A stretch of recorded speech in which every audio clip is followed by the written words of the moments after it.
மற்ற கட்சிகள் பாதிக்கப்படும். அதாவது நீங்க ஆளுங்கட்சத்துக்கு சொல்லிட்டீங்க, நான் புரிஞ்சுக்கிறேன். எக்ஸப்ஷன் என்டிகேவா நான் பார்க்குறேன். என்டிகே இதில் பாதிக்கப்படாது. எதனால சொல்றீங்க? ஏன்னா என்டிகேக்கு மற்ற கட்சிகளுக்கு வந்து நீங்க துட்டு கொடுத்து காசு கொடுத்து பலவிதமான சேவைகளை செய்து தான் நீங்க வந்து உங்கள் கட்சிக்கு ஆதரவாக மாற்றணும். பட் நாம் தமிழர் கட்சிக்கு இயல்பிலேயே இயற்கையிலேயே அவங்க ஆட்கள் எல்லாரும் சோஷியல் மீடியாவில் பழந்துன்னு கொட்டப்பட்டவங்களா இருக்கிறாங்க. இவங்களுக்கு எல்லாமே முன்னாடியே அவங்க வந்துட்டாங்க. இந்த கட்சியே பாருங்க சார், சீமானவர்கள் பின்னாடி லட்சக்கணக்கில் இளைஞர்கள் கொடுத்ததுக்கு காரணம் நினைக்கிறீங்க. ஆனால் பேச்சு போய் ரீச் ஆயிருக்கு. எதில் பார்க்குறான் அவன்? நேரில் போய் ஒருத்தர் பார்த்துக்கிட்டே இருக்கானா? இல்லை, நேரில் போகிறான், யூடியூப்ல பார்க்குறான், ஃபோனில் பார்க்குறான். ஏற்கனவே உங்கள் கட்சி சோஷியல் மீடியாவில் ஹிட் ஆயிடுச்சு. நகைச்சுவாக சொல்லுவாங்க, சோஷியல் மீடியாவில் வச்சோம்னா அவர் தான் சிஎம். உண்மைதான் அது. ஏற்கனவே இப்போ ரீச் ஆகிட்டார் அவர். அப்போ சோஷியல் மீடியாவில் ஏற்கனவே ஸ்ட்ராங்காக இருக்கிற ஒரு டீமை நீங்கள் சுரண்டி விட்டீங்கன்னா அவங்க இன்னும் வளருவாங்க. அப்போ இப்படியான ஒரு ஊடகங்கள் அவங்க மடியில் இருக்கிற போது கூடுதலாக அவங்க பயன்படுத்திக்கிறாங்க. என்ன பண்ணுறாங்க?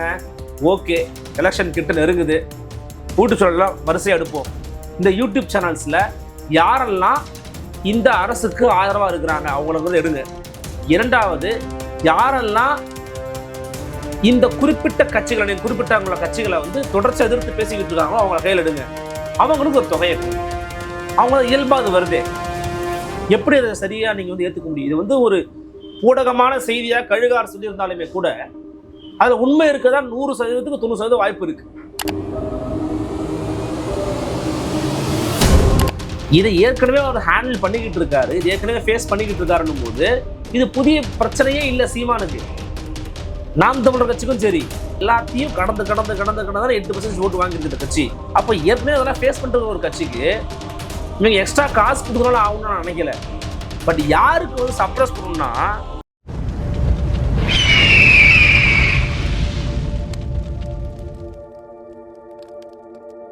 அரசியல்கள நேயர்களுக்கு வணக்கம். இன்று நம்மோடு இணையும் சிறப்பு விருந்தினர் ஊடகவியலாளர் அருள்மொழிவர்மன் அவர்கள். வணக்கம் சார். வணக்கம் சார். அரசு நிறுவனமான டிஐபிஆர் மூலம் வந்து திமுகவுக்கு ஆதரவான கருத்துக்களை வந்து பதிவிடும்படியும், திமுகவுக்கு எதிர்கட்சிகளாக இருக்கக்கூடிய மறைமுகமாக சொல்கிறது வந்து நாம் தமிழர் மற்றும் அதிமுக போன்ற கட்சிகளை வந்து குறிவைத்து அவர்கள் வந்து விமர்சனம் செய்ய வேண்டும் சொல்லிட்டோம்.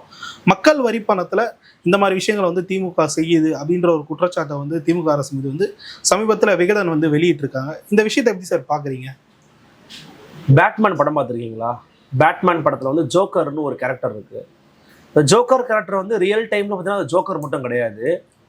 நிறைய நம்ம இன்னைக்கு சமகாலத்தில் இருக்கிற வாழ்க்கைக்கு தேவையான அல்லது வாழ்க்கையில் நடக்கக்கூடிய பல விவகாரங்களை ரொம்ப நுணுக்கமான சில வசனங்களை பேசிட்டு போயிடுவார். அதில் ஒரு முக்கியமான ஒரு வசனம் ஒன்று உண்டு. என்னன்னா, if you are in expert in something don't do it for free அப்படின்னு சொல்லுவாங்க. அதாவது நீ ஏதோ ஒன்றுத்துல ஒரு பெரிய நிபுணத்துவம் பெற்றவனா இருந்த அப்படின்னா சும்மா பண்ணிடாத. அதாவது கெட்டவங்களுக்கு சொல்லக்கூடிய ஒரு இது மாதிரி. இப்போ நான் ஒரு ஐபிஎல் கிரிக்கெட் நடந்துச்சு. அந்த ஐபிஎல் கிரிக்கெட்டில் ஸ்ரீசாந்த்னு ஒரு கிரிக்கெட்டர், அவர் வந்து நோபால் வீசுவதற்காகவே பணம் வாங்கினாரு அப்படின்னு சொல்லிட்டு அவர் மேலே குற்றச்சாட்டு, பெட்டிங் பண்ணாருன்னு. இப்போ நிறைய பேர் என்ன கலாய்ச்சாங்க அப்படின்னா, அவர் நோபால் இயற்கையாகவே போடக்கூடிய ஒரு மனிதர், இயல்பிலேயே ஒரு சரியான பவுலர் கிடையாது. இப்போ எவன் ஒரு தத்தியாக இருக்கிறானோ, எவன் கெட்டது பண்ணுறதுல நல்லா எக்ஸ்பர்ட்டாக இருக்கிறானோ அவனுக்கு காசை கொடுத்து அதை வாங்கிக்கிறது. அப்போ அந்த மாதிரி இயல்பிலேயே தமிழ்நாட்டில் இன்னைக்கு வந்து அடிக்கடி பத்திரிகைகள் பல பேர் பதிவு பண்ணதை நான் மீண்டும் பதிவு பண்ணுறேன். தமிழ்நாட்டிலும் ஒரு கோடி மீடியா இருக்கிறது. அந்த அளவு கம்பேர் பண்றீங்க? ஆமா. நீங்க வந்து எப்படி மோடி அவர்களுக்கு எல்லா விதமான பட்டுக்கம்பளத்தையும் விரித்து அவருடைய ஆட்சி தான் இந்தியாவுடைய பொற்காலம்னு பேசிக்கிட்டு இருக்குது வட இந்தியாவில் இருக்கக்கூடிய ஊடகங்கள். தமிழ்நாட்டில் இருக்கக்கூடிய ஊடகங்கள் என்ன பண்றாங்க? முதலமைச்சர் மு.க. ஸ்டாலின் ஆட்சி தான் தமிழ்நாட்டின் பொற்கால ஆட்சி, பாலாரும் தேனாரும் ஓடுகிறது மட்டும்தான் அவங்க சொல்லலை, எல்லாத்தையும் சொல்றாங்க. அப்போ அப்படி வந்து அரசினுடைய பிழைகளையோ அரசினுடைய நிர்வாக குறைகளையோ சுட்டி காட்ட இயலாமல் அதுல தவித்து கொண்டிருக்கிறது. நீங்க எல்லாமே அரசுக்கு ஆதரவான விஷயங்களை மட்டுமே போட்டுக்கிட்டு இருக்கீங்க. அது அரசு விரும்புகிறது. அப்படி இருக்கும்போது தமிழ்நாட்டுக்குள்ள இருப்பதும் கோடி மீடியா தான். எப்படி மேல மோடியின் மடியில் தவழுகிறதோ அதே போல தமிழ்நாட்டில் ஸ்டாலின் மடியில் தவழுகிறது தமிழகத்தினுடைய பெரும்பான்மையான ஊடகங்கள். 90% மேல ஊடகங்கள் அப்படி தவழ்ந்து கொண்டிருக்கிறது. அப்போ அப்படி பார்க்கும்போது நம்ம அந்த வார்த்தையை நம்ம பயன்படுத்துறது தவறே கிடையாதுங்கிறத நான் சொல்லுவேன். ஸோ அப்படி ஒரு கோடி மீடியாங்க இருக்கிறதன் காரணமாக நீங்கள் சொல்லக்கூடிய விஷயம் நடக்கத்தான் செய்யும். ஏன்னா எப்படி நரேந்திர தாமோதர தாஸ் மோடி அவர்கள் 2014ஆம் ஆண்டு பிரதமராகும் போது சோசியல் மீடியாக்களை பயன்படுத்தினாரோ, உண்மையிலேயே ஒன்று சொல்லவா, நம்முடைய முதலமைச்சர் மு.க. ஸ்டாலின் வந்து யாரை பின்பற்றுகிறாரோ இல்லையோ மோடியை பின்பற்றுகிறார்.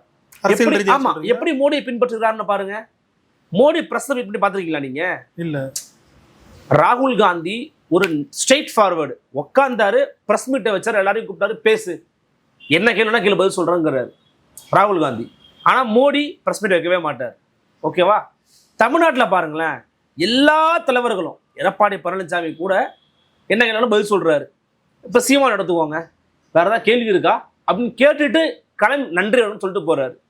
டிடி விதரங்கன் எடுத்துக்கோங்க, அண்ணாமலை எடுத்துக்கோங்க. ஆனால் பிரஸ் மீட்டே வைக்காம வெறும் எப்பயாச்சும் பைட்டை மட்டும் கொடுத்து, ஏன் எப்படி இருக்கு கிளைமேட், எப்படி இருக்கு, நல்லா இருக்கா, அருமையா இருக்கு கிளைமேட்டு, அப்புறம் பழுத்து இருக்கிறது வலுக்கவில்லை, அவருடைய மகனுக்கு துணை முதலமைச்சர் பதவி கொடுக்கறதுக்கு முன்னாடி சொன்னது வார்த்தை, இந்த மாதிரி பேசிட்டு போவார். இப்போ அண்மையில் ஊருக்கு போயிருக்கிறாரு நம்முடைய முதலமைச்சர். அப்போ ஒரு பிரஸ் மீட் வைக்கிறாரு. எப்போ? ஏர்போர்ட்ல வைக்கிறாரு. அந்த ஏர்போர்ட்ல வைக்கப்பட்ட பிரஸ் மீட் கூட அடிப்படையில் பார்த்தீங்க அப்படின்னா எழுதி கொடுத்து ஒரு சொல்றது போலதான் இருக்குது, உறுதிப்படுத்த முடியல. ஆனா பாருங்களேன், அவர் கீழே பார்த்து தான் சொல்றா அப்படி முதலமைச்சர். அப்போ இப்படியான ஒரு ஊடகங்கள் அவங்க மடியில் இருக்கிற போது கூடுதலாக அவங்க பயன்படுத்திக்கிறாங்க. என்ன பண்றாங்க? ஓகே, எலெக்ஷன் கிட்ட நெருங்குது, கூட்டு சொல்லலாம் வரிசை எடுப்போம். இந்த யூடியூப் சேனல்ஸ்ல யாரெல்லாம் இந்த அரசுக்கு ஆதரவா இருக்கிறாங்க அவங்களுக்கு எடுங்க. இரண்டாவது, யாரெல்லாம் இந்த குறிப்பிட்ட கட்சிகளை, குறிப்பிட்ட கட்சிகளை வந்து தொடர்ச்சி எதிர்த்து பேசிக்கிட்டு இருக்காங்களோ அவங்கள கையில் எடுங்க, அவங்களுக்கு ஒரு தொகையை கொடுங்க, அவங்க இயல்பா அது வருதே அதை அவங்க பண்ணட்டும் அப்படின்ற ஒரு மோட்ல இயங்குறாங்கன்னு அவங்க போட்டிருக்கிற செய்தி வந்து ஒரு நம்பத்தகுந்த செய்தி தான். அதில் என்ன வருத்தத்தக்க செய்தி அப்படின்னா, ஒரு கட்சி அதை பண்ண நான் விட்டுருவேன் சார். நான் இப்போ ஓப்பனாகவே சொல்கிறேன், ஒரு கட்சி அதை பண்ண கூட நீங்கள் கண்டுக்காமல் போகலாம். ஒரு கட்சிக்கு பல யுக்திகள் இருக்கும், அதை பயன்படுத்துகிறாங்கப்பா போப்பான்னு விட்டுருவாங்க. ஆனால் ஒரு அரசு எந்திரம், ஒரு இன்ஸ்டிடியூஷனல் ரீதியாக நீங்கள் ஒரு லஞ்சத்தை, ஒரு ஊழலை உங்கள் கட்சிக்கு ஆதரவான வேலையை நீங்கள் பண்ணுறீங்க அப்படின்னா தட் இஸ் வெரி டேஞ்சரஸ். அது ரொம்ப ரொம்ப ஆபத்தானது. நீங்கள் கட்சி ரீதியாக பணத்தை கொடுக்குறீங்க, 4 பேர் பேச வைக்கிறீங்கன்னா அது வேற, அதை கூட எவனும் கண்டுக்க மாட்டான், அப்போ தெரியும்பா அப்படின்னு சொல்லிட்டு கடன் போயிடுவான். ஆனால் நீங்கள் உங்கள் கட்சிக்கு ஆதரவாக வேலையை பார்க்க வேண்டும் என்று எண்ணி அவர்களுக்கான பணத்தை, ஊதியத்தை, எலும்பு துண்டை நீங்க வந்து இதுல இருந்து எடுத்து போட்டீங்க கொடுக்குறீங்க அப்படின்னா அது ரொம்ப ஆபத்தானது இல்லையா, தவறானது இல்லையா? அது எப்படி அதை சரியா நீங்க வந்து ஏத்துக்க முடியும்? இது வந்து ஒரு ஊடகமான செய்தியா கழுகார் சொல்லியிருந்தாலுமே கூட அதுல உண்மை இருக்கதா 100%க்கு 90% வாய்ப்பு இருக்கு. இந்த விவகாரத்துல நான் சொல்றேன். ஏன்னா இவங்க சொன்ன பல விவகாரத்துல உண்மையும் இருக்கு, பொய்யும் கலந்துதான் இருக்கும். அதுல இதுல வந்து உண்மை கொஞ்சம் அதிகமா இருக்குன்னு நான் நினைக்கிறேன். காரணம் என்னன்னா, நம்ம கண் முன்னாடியே பாக்குறோம்ல, கண் முன்னாடியே கேட்கறோம்ல நம்ம. ஆனால் சார், இப்போ ஒரு அதிமுக மேலே, அதிமுக போன்ற ஒரு பவர்ஃபுல் கட்சி வந்து அதை ஹேண்டில் பண்ணுவாங்கன்னு வைங்களேன். ஏன்னா எதிர்கட்சியாக இருக்காங்க, நாளை பின்ன ஆளுங்கட்சியாக கூட வர வாய்ப்பு இருக்குது. தேர்தல் நெருங்க நெருங்க நெருங்க அந்த ஊடகங்கள் வந்து எப்போவுமே வந்து 2 கட்சிகளுக்கும் சமரசமாக போகிற நிலைப்பாடெலாம் எடுப்பாங்க. பட் இந்த மாதிரி நாம் தமிழர் போன்ற கட்சிகள்லாம் இதில் பெரிதும் பாதிக்கப்படுவாங்கல்ல சார்? ஆல்ரெடி ஊடக புறக்கணிப்பு வந்து மற்ற கட்சிகள் பாதிக்கப்படும். அதாவது நீங்கள் ஆளுங்கட்சி எதிர்கட்சி சொல்லிட்டீங்க, நான் புரிஞ்சுக்கிறேன். எக்ஸப்ஷன் என்டிகேவா நான் பார்க்குறேன். என்டிகே இதில் பாதிக்கப்படாது. எதனால சொல்றீங்க? ஏன்னா என்டிகேக்கு மற்ற கட்சிகளுக்கு வந்து நீங்க துட்டு கொடுத்து, காசு கொடுத்து, பலவிதமான சேவைகளை செய்து தான் நீங்க வந்து உங்கள் கட்சிக்கு ஆதரவாக மாற்றணும். பட் நாம் தமிழர் கட்சிக்கு இயல்பிலேயே, இயற்கையிலேயே அவங்க ஆட்கள் எல்லாரும் சோசியல் மீடியாவில் பழந்துன்னு கொட்டப்பட்டவங்களா இருக்கிறாங்க. இவங்களுக்கெல்லாமே முன்னாடியே அவங்க வந்துட்டாங்க. இந்த கட்சியே பாருங்க சார், சீமானவர்கள் பின்னாடி லட்சக்கணக்கில் இளைஞர்கள் கொடுத்ததுக்கு காரணம் நினைக்கிறீங்க? ஆனா பேச்சு போய் ரீச் ஆயிருக்குது. எதுல பாக்குறான் அவன்? நேர்ல போய் ஒருத்தர் பார்த்துக்கிட்டே இருக்கானா? இல்ல, நேர்ல போறான், யூடியூப்ல பாக்குறான், போன்ல பாக்குறான். ஏற்கனவே உங்க கட்சி சோசியல் மீடியால ஹிட் ஆயிருச்சு. நகைச்சுவையா சொல்லுவாங்க, சோசியல் மீடியால வச்சோம்னா அவர் தான் சிஎம். உண்மைதான் அது. ஏற்கனவே ரீச் ஆயிட்டாரு அவரு. அப்போ சோசியல் மீடியால ஏற்கனவே ஸ்ட்ராங்கா இருக்கிற ஒரு டீமை நீங்க சுரண்டி விட்டீங்கன்னா அவங்க இன்னும் வளருவாங்க. இப்போ உதாரணத்துக்கு பாருங்களேன், சாட்டை துரைமுருகன் இருக்கிறாரு, அவரோட ஊடகம் நல்லா ஒரு வளர்ச்சி பெற்ற ஒரு நிறுவனமா இங்க வந்துட்டு இருக்காங்க. இடுமாவனம் கார்த்திக் இருக்கிறாரு, இன்னும் பல பேர் இருக்கிறாங்க அந்த கட்சியில. அவங்க எல்லாருமே தனி மனிதர்களாக நிறுவனமா இயங்குறாங்க, ஊடகமா இயங்குறாங்க. தனி மனித, ஆமா, கட்சிக்குன்னு ஒரு சேனல் இருக்கு. ஓகேவா? அந்த கட்சி ஆதரிக்கிறதுக்குன்னே பல சேனல்ஸ் உருவாயிருக்குது. அப்படி இருக்கும்போது நீங்கள் அவங்கள வந்து இந்த மாதிரி பண்ணதுனால இந்த மாதிரி அவங்கள பண்ணால் அவங்க வளர்ந்துருவாங்கன்றதான் மேட்ரு. என்ன பார்த்தீங்கன்னா இன்னும் கொஞ்சம் நல்லா வளருவாங்க, இன்னும் ஃபெமிலியாரிட்டி கிடைக்கும். இல்லை சார், கருத்தியல் ரீதியாக எதிர்ப்புகளை தெரிவிக்கிறத தாண்டி பர்சனல் அட்டாக்ஸ் வந்து ஓவர் ஆகுது இல்லை சார்? இப்போ எப்போவுமே வந்து சீமான் விஷயத்தில் எப்போ பண்ணலை, இப்போ நீங்கள் துட்டு கொடுத்து இப்போ பண்ண போகிறாங்களே அப்படின்னு நீங்கள் கேட்குறீங்க. அதானே பண்ணிட்டு தானே இருக்கிறாங்க. எங்க ஆல்ரெடி நடந்துகிட்டு இருக்கிற ஒரு விஷயத்தையும் அவர் ஹேண்டில் பண்ணிட்டு இருக்காரு. இல்லை சார், ஊடகமாக பண்ணுறது வேற, அரசோட கட்டுப்பாட்டில் இருக்கக்கூடிய ஒரு விஷயம்.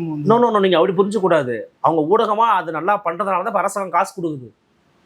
சீமான் நல்லா பண்ணுற, நீ நல்லா திட்டுற, நீ நல்லா கெட்ட வார்த்தை பேசுகிற. வெற்றிமாறன் சொல்லுவார், அவரோட படத்துக்காக ஒரு ஆப்ஷன் எடுக்கும்போது நல்லா கெட்ட வார்த்தை பேசும் ஒரு ஆள் எடுத்துட்டு இருக்காரு. ஒரு கேரக்டருக்காக ஒரு வாய்ப்பு கிடைக்குது அவனுக்கு.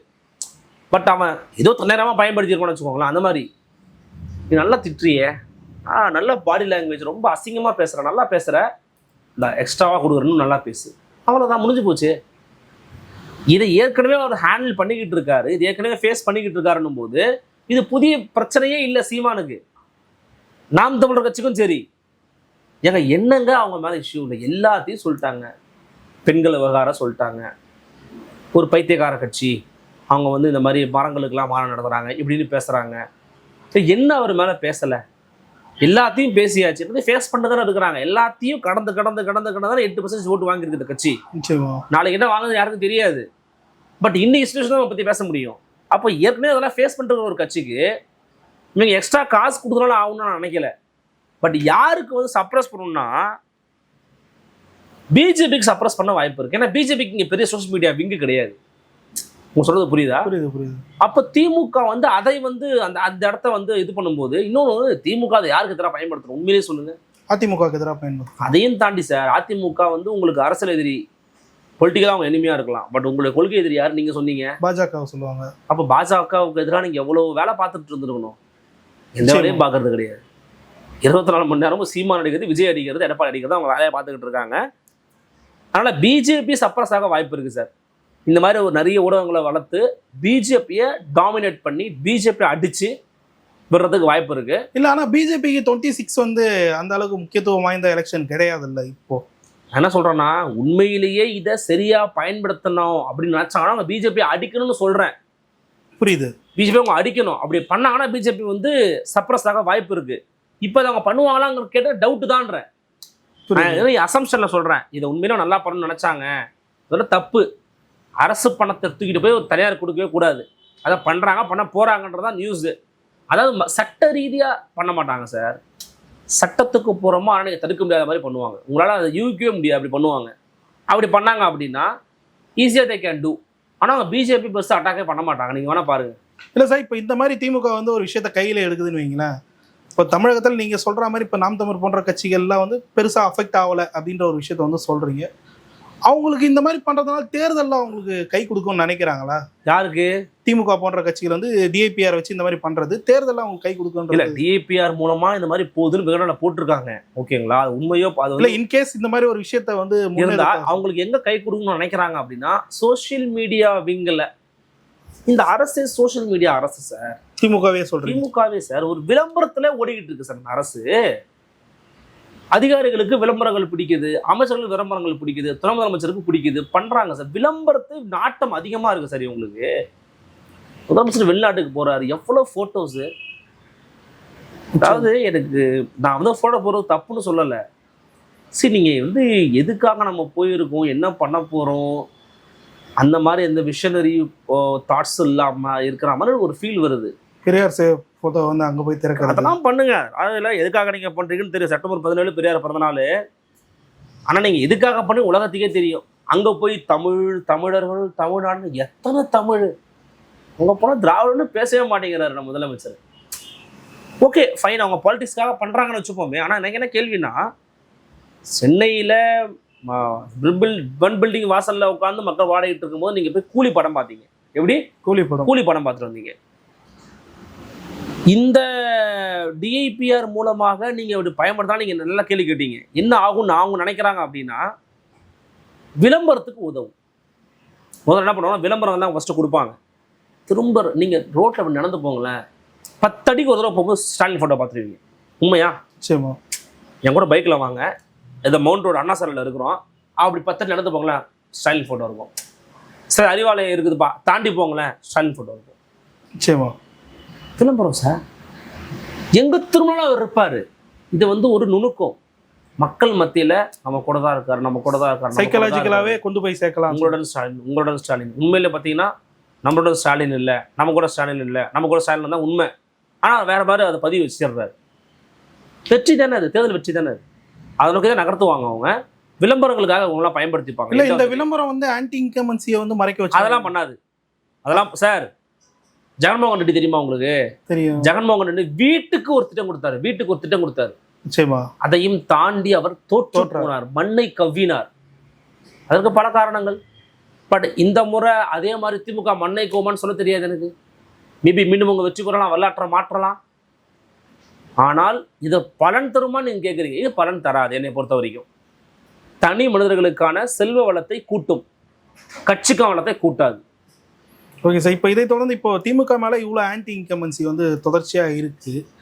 இப்போ நாம் தமிழர் வந்து ஒரு குற்றச்சாட்டுகளை வந்து திமுக மீது வைக்கும்போது அதற்கு சரியான பதில் வந்து முதல்ல வந்து தராமல் இருந்தாங்க. திமுக முக்கிய தலைவர்களை அழிக்காமல் இருந்தாங்க. ஆனால் இப்போ வந்து அழிக்கிற நேரத்தில் வந்து விஜய் அவர்களை வந்து சீமானவர்கள் வந்து எதிர்க்க ஆரம்பித்தார். முதல்ல என்ன சொல்கிறேன்னா, தவறான கருத்தியலை வந்து கொண்டு வந்து சேர்க்குறாங்க. நாங்கள் வந்து இவ்வளோ நாளாக கஷ்டப்பட்டு தமிழ் தேசியத்தை போய் மக்கள்கிட்ட சேர்க்கும்போது ஒரு இளைஞரோட ஐக்கானாக இருந்தது மீண்டும் வந்து திராவிடத்தை உள்ள எடுத்து வர்றாரு, அதனால் நாங்கள் வந்து விமர்சிக்கிறோம் அப்படின்ற ஒரு விஷயத்தை வந்து சொல்கிறாங்க. திமுகவுக்கு இது லாபம் அளிக்கக்கூடிய விஷயமா அமைஞ்சிருக்கா சார்? லாபம் அளிக்குது. நான் ஏற்கனவே பற்றி பேச நினைக்கிறேன். ஒருவருக்கு ஒரு விடயம் லாபம் அளிக்கிறது என்பதற்காக ஒருவர் அதை பேசக்கூடாதுங்கிறது கிடையாது.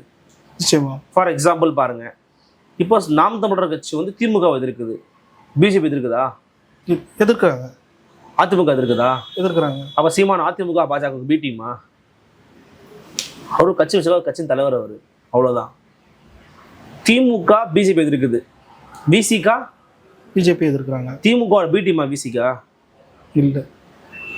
ஒரே கருத்து இருக்கலாம் சார், அதுக்காகவே ஒருத்தர் வந்து இவருக்கு இது சாதகமா போகுமே, இவருக்கு இது பாதகமா போகுமே, அப்படிதான் போகும் அரசியல்ல. இவர் திமுகவை எதிர்ப்பதன் காரணமாக பாஜகவை விரும்புகிறது என்பதற்காகவே இவர் பாஜக ஆளை எப்படி எடுத்துப்பீங்க? இவர் விஜயை எதிர்ப்பது என்பது திமுகவுக்கு நன்மை பயக்கிறது என்பதற்காகவே இவர் விஜய் எதிர்க்க கூடாதுன்னு என்ன அர்த்தம்? இவரோட அரசியல் அடிப்படுது இல்லைங்க. பட் மெயின் எதிரி சக்சஸா இருக்காங்கல்ல சார். மெயின் எதிரி சைடு எதிரிங்கிறது பாலிடிக்ஸ்ல கிடையாது சார். 2026 திமுக வந்து 2026 திமுக, அதிமுக, விஜய் இவங்க 3 பேருமே சீமானுக்கு எதிரி தான். நிச்சயமா. இவங்க 3 பேருமே சீமானுக்கு எதிரி தான். முடிஞ்சு போச்சு. 3 பேரும் தான் அடிப்பாரு. அவர் அடிக்கணும். இன்ஃபேக்ட் இன்னும் ஒரு பெருசா வந்து அட்டாக் பண்ண ஆரம்பிக்கல. அவர் இந்த அணில்னு சொல்றதெல்லாம் பெரிய அட்டாக் கிடையாது சார். அவர் சர்க்காஸ்டிக்கா பேசிட்டு இருக்காரு. கொள்கை ரீதியா, கோட்பாடு ரீதியா வருங்காலத்தில் அவர் அடிப்பார்னு நினைக்கிறேன் நான். அதை நோக்கி தான் நம்ம நகரணும். இல்ல, அது நாம் தமிழுக்கு என்ன சக்சஸை கொடுத்துற போகுதுன்ற ஒரு கேள்வி. அப்படி இல்லை. உண்மையிலேயே தமிழ் தேசியம்னா என்ன, உண்மையிலேயே மாற்றம்னா அது இவர் தான் போல் இருக்குன்னு அங்கே இருக்கிறவன் அவர் ஈர்க்க முயற்சி பண்ணுறாருன்னு எடுத்துக்கணும். அவ்வளோதான். அவர் கட்சி தொடங்கினது திராவிடத்துக்கு தான் கட்சி தொடங்கி இருக்கிறாரு, திமுக எதிர்த்து தான். ஸோ திமுக எதிர்ப்பு ஏற்கனவே உள்ளே இருக்குது. அதிமுகவில் இருக்கிறான்னா அவன் சரியான தலைமை கிடையாது, அவங்க சரியான ஆட்கள் கிடையாது, எங்கிட்ட வாங்கன்னு இழுத்துக்கிட்டு இருக்காரு. இப்போ விஜய் வர்றாரு, அவர் இழுக்கிறாரு, அவ்வளோதான். நீங்கள் அப்படி தான் எல்லாத்துலேயுமே பொலிட்டிக்கல் கால்குலேஷன்ஸ் இருக்குது. இவரை விவரப்பட்டு தான் நீங்கள் எதிர்க்கணும். அவர் எதிர்க்கவே கூடாதுன்னா என்ன அர்த்தம்? எதுவும் கிடையாது இல்லை. அண்மையில் நீங்கள் கேள்விப்பட்டிருப்பீங்க, தமிழ்நாட்டு அரசின் சார்பாக ஊடகத்துறையை வளர்க்கணும் அப்படிங்கிறதுக்காக ஒரு தனியார் நிறுவனம் துவங்கியிருக்கிறாங்க, கல்வி நிறுவனம், இதழியல் நிறுவனம். பார்த்துருப்பீங்க சென்னையில். அந்த இதழியல் நிறுவனத்தை துவக்கி வைக்க முதலமைச்சர் வருகிறார் என்று சொன்ன போதும் கூட எந்த பிரஸுக்கும் அழைப்பு கிடையாது. தொடங்குறது என்ன? இதழியல் நிறுவனம். இதழியல் நிறுவனம் துவங்குறீங்க, எந்த ஊடகத்தாருக்குமே அழைப்பு கிடையாதுங்க. இப்ப எடுத்து போய் பாருங்க நீங்க. அதுல மூத்த ஊடகவியலாளர்கள் நிறைய பேர் அதுல இயக்குநர்களா இருக்கிறாங்க, அவங்களாம் உறுப்பினர்களா இருக்கிறாங்க, அவங்க தகுதிப்படுத்த நபர்கள். அதுல வந்து மாற்றுக்கிறதுக்கே இடம் கிடையாது.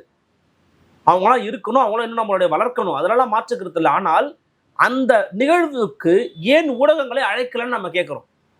ஏன் ஊடகங்களுக்கான வாய்ப்பு வழங்கப்படலை? ஏன் அங்க ஒரு பிரஸ் மீட்டை வைக்கப்படலை? என்ன காரணம்? திராவிடர் கழக தலைவர் ஐயா வீரமணி வராங்க, மற்றவங்களா வராங்க, ஏன் ஊடகங்களுக்கு அழைப்பு இல்லை? ஏனென்று சொன்னால் ஊடக இதழியல் நிறுவனம் என்று சொல்லி அதன் ஊடாக இது வந்து அதிமுக, பிஜேபி, நாம் தமிழர் கட்சியோட குற்றச்சாட்டு நான் உங்களுக்கு சொல்றேன். இந்த இதழியல் நிறுவனத்தின் மூலமாக திமுகவில் இருக்கக்கூடிய இளம் பேச்சாளர்கள் எல்லாம் அழைத்து கொண்டு வந்து இந்த இதழியல் நிறுவனத்தில் சேர்த்து அவர்களை ஊடகவியலாளர்களாக மாற்றி நாளைக்கு அவர்களை மிகப்பெரிய ஊடக நிறுவனம் பணியமர்த்தி எதிர்காலத்தில் வரவிருக்கக்கூடிய உதயநிதி அவர்களுக்கும் இன்பநிதி அவர்களுக்கும் வெண்சாமரம் வீசுவதற்காக பயிற்சி பட்டறையாக இந்த இதழியல் நிறுவனத்தை பயன்படுத்த போகிறார்கள் அப்படிங்கிறத குற்றச்சாட்டு. இதை நீங்க மறுக்கணும்ல. நிச்சயமா. அப்ப அதற்கான செய்திகளை வெளியில போடுவதற்கான ஒரு வழிவகையா நீங்க ஊடகங்களை பயன்படுத்தி இருக்கணுமா வேணாமா? இப்படிலாம் சொல்றாங்க. பொய். நாளைக்கு ஒரு ஏழை பாட்டல் மகன் கூட இங்க படிக்கலாம் நீங்க சொல்லணுமா வேணாமா? சொல்லிருக்கணும். ஏன் சொல்லல? என்றால் இந்த விவகாரத்துல உண்மையிலேயே இவங்க ஊடகங்களை தயார்படுத்த போறாங்க. இன்னொன்னு எனக்கு என்ன ஆச்சரியமா இருக்குன்னா, ஏற்கனவே அப்படிதான் இருக்கு தமிழ்நாட்டுல. ஏற்கனவே it's on the process. Actually இவங்க இதுக்கப்புறம் தான் பண்ண போறாங்கன்றாங்க. அதான் எனக்கு ரொம்ப ஆச்சரியமா இருக்கு. ஆனா ப்ராசஸ்ல இருக்கிற விஷயம் தான் அது. அது ஒன்றும் இப்போ உண்மையான ஒரு திடீர்னு ஆச்சரியப்படுத்துற விஷயம் கிடையாது. உண்மையான விஷயம் நடக்கிற விஷயம் தான் அது. குறிப்பா ஓபிஎஸ் எல்லா முயற்சியும் எடுத்தாரு. உண்மையிலேயே ஒரு அதிமுக எதிராக கூட சில விஷயங்கள்லாம் பண்ணாரு. கடைசியில நான் அவங்க காலில் கூட விழுறேன், எனக்கு எந்த பொறுப்பும் வேணாம் சேர்த்துக்கோங்கன்னு அவங்க தொண்டர்கள் வாயிலாக கேட்கக்கூடிய அளவுக்கு நிலைமை இறங்கி போச்சு. மோசமாக போச்சு. பட் அவர் சேர்த்துக்கல. காலம் கடந்து போச்சுன்றாரு. டிடிவி தினகரன் அவர்கள் என்டிஏ உள்ள இருப்பார். என்டிஏ உள்ள இருக்கும்போது பிஜேபிக்கு ஒரு 20 சீட்டு ஒதுக்குறாங்க, 10 சீட்டு ஒதுக்குறாங்கன்னா அதில் ஒரு கொஞ்சம் சீட்டு அவர் கொடுப்பாங்க, அப்படியே போயிருங்க, இப்படி தான் எடப்பாடி பழனிசாமி சொல்லுவார் எதிர்பார்த்தாங்க. ஆனால் எடப்பாடி அதற்கும் தற்போது ஒப்புக்கொள்ளவில்லைன்னு தெரியுது. இது ஒரு காரணம். இன்னொரு காரணம் என்ன அப்படின்னு பார்த்தீங்கன்னா, அமமுகவில் இருக்கிறவங்க அண்மை காலத்தில் சாரை சாரையா போய் அதிமுகவில் சேர்றாங்க. ஏன்னா நம்ம அலையன்ஸுக்கு வரோன்னு சொல்லிட்டோம், கூட தான் இருக்கிறோம், கட்சிக்காரனை ஃபுல்லாக எடப்பாடி இழுத்துக்கிட்டு இருந்தால் என்ன அர்த்தம், அது ரொம்ப தவறாக இருக்கே அப்படின்னு சொல்லி ஒரு கருத்தும் நிலவுது. அப்போ இப்படி காலி பண்ணோன்னா அதுக்கு உங்க கூட இருக்கணும், வெளியில் போகிறேன் அப்படின்னு எடப்பாடி அப்படி கூட டிடிவி போயிருக்கலாம்னு சொல்லப்படுகிறது. அப்போ டிடிவியோ ஓபிஎஸ்ஸோ சசிகலாவோ இவர்களை இணைக்க வேண்டும் என்று விரும்பக்கூடிய செங்கோட்டையன் அவர்களோ ஓரங்கட்டப்பட்டதான் வாய்ப்பு இருக்குதே ஒழிய கட்சிக்குள் வளர்வதற்கான வாய்ப்பு கிடையாது. அதே மாதிரி செங்கோட்டையன் அவர்கள் அந்த அளவுக்கு பெரிய ஃபேஸ், அதாவது தமிழ்நாடு முழுக்க பரவன ஃபேஸும் கிடையாது. செங்கோட்டையன் ஒரு பவர் சென்டர் கிடையாது. செங்கோட்டையன் ஒரு லாபிஸ்ட் கிடையாது. செங்கோட்டையன் ஒரு விசுவாசி, அதிமுக விசுவாசி. Sengottaiyan it's not a organiser. He is the ஒரு என்ன சொல்றது, அவர் ஒரு எல்லா நேரத்திலையும் எனக்கு அதிமுக தாங்க முக்கியம் நினைக்கக்கூடிய ஒரு ஆள், அவ்வளவுதான். ஆனால் இவருக்கு இருக்கிற யாருக்கு இருக்காதா? கூட இருக்கிற வேலுமணிக்கு இருக்காதா? தங்கமணிக்கு இருக்காதா? இருக்கும். இன்னைக்கு தேவை தேர்தல் வெற்றி. நீங்க சும்மா உள்ளுக்குள்ளேயே பிரச்சனை பிரச்சனை பிரச்சனைன்னு போயிட்டே இருந்துச்சுன்னா கட்சி டைல்யூட் ஆகி 0 ஆயிடும். அதுக்கு இருக்கிறதுல தலைமை யார் வந்தாங்களா பிடிச்சிட்டு தூக்கிட்டு கட்சி தூக்கிட்டு பண்ணுறதுன்னு நினைக்கிறாங்க. அவங்களுக்கு அந்த மனசுல என்ன இருக்கும்? நான் திரும்பி சொல்றேன், ஒரு பர்செப்ஷன் இருக்கு, எல்லாம் ஒன்னானாங்கன்னா நல்லது தான் அப்படின்னு நானும் ஒத்துக்கிறேன். ஆனால் அதற்கான காலம் இன்னும் கனியலைன்னு நான் நினைக்கிறேன். அதற்கான கால சூழல் இன்னும் கனியலை. இல்லை, அந்த கால சூழல் அமைஞ்சாலும் அது ஒர்க் அவுட் ஆகுமான்னு தெரியாது. இதெல்லாம் எடப்பாடி யோசிப்பார்ல. ஏங்க இவ்வளோ தூரம் கட்சி போச்சலராக வந்தவருக்கு முதலமைச்சர் ஆகணும்னு ஆசை இருக்குமா இருக்காதா? நிச்சயம் இருக்கும். அதையும் தாண்டி முடிவு எடுக்கிறாரு. என்ன அர்த்தம்? ஆமா, இன்னொன்னு சொல்றேன், ஒரு கட்சியினுடைய தலைமையில இருக்கிறவங்க அவங்க எதிர்த்து வரக்கூடிய பல போர்க்குடி உயர்த்துவாங்க. எல்லா கட்சியும் நடக்குது. நாம் தமிழர் நடக்கும், திமுக நடக்கும், பிஜேபியில் நடக்கும். இப்போ நடந்துட்டு இருக்குது பிஜேபியில் பார்த்துருப்பீங்க. அலிஷா அப்துல்லாங்கிறவங்க ஒரு ஸ்போர்ட்ஸ் பர்சனாலிட்டி, அவங்க சொல்றாங்க, இப்போ அண்மையில் போட்ட ஒரு பொறுப்பு கூட ஒரு கிறிஸ்தவர் இஸ்லாமியர் கிடையாது பிஜேபியில். ஒரு கிறிஸ்தவர் ஒரு இஸ்லாமியர் கிடையாதுன்றாங்க. இப்போ ரொம்ப ஒரு வருத்தத்தில் இருக்கிறாங்க கட்சிக்குள்ளே இருக்கிறவங்களாம். அப்போது எல்லா நேரத்தையும் கட்சிக்குள்ள இருக்கும் வருத்தத்தில் இருப்பாங்க. பட் ரீசன் தான் மேட்ரு. ஒருங்கிணைந்து அதிமுக வேணும், 10 நாள் கெடுப்பா உனக்குன்னா நீங்கள் சொன்னீங்கன்னா கிளம்பி போயிட்டு வாப்பான்றவர்.